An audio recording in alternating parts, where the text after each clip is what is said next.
the story of the Pendle Witches.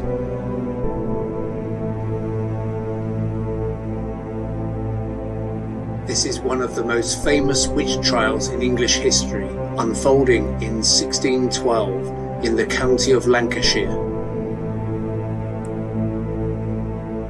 This tale of superstition, fear and judicial zeal has left a lasting mark on the region that serves as a grim reminder of the perils of mass hysteria.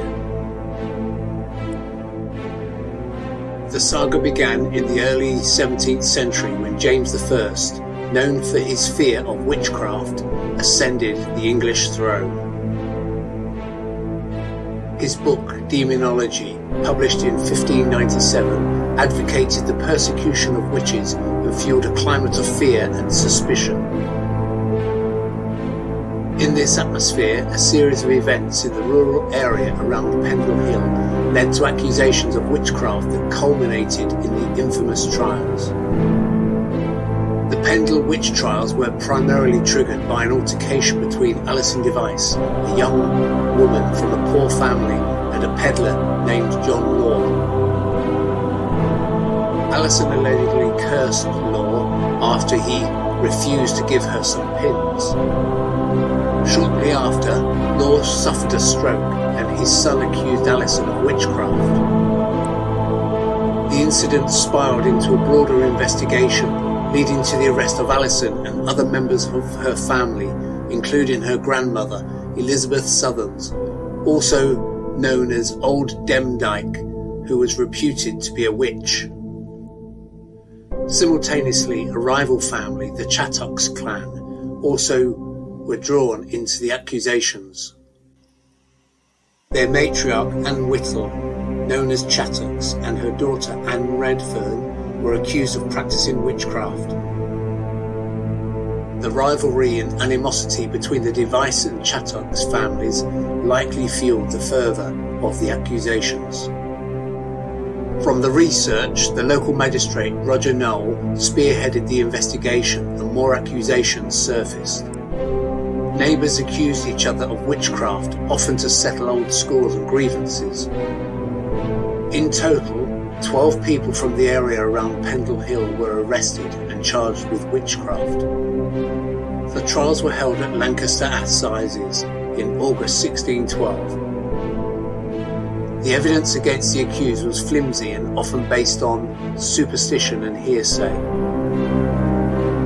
Nonetheless, the confessions extracted from the accused under duress and the testimonies of dubious witnesses, including a 9-year-old girl, Janet Device, who testified against her own family, were taken as proof of their guilt.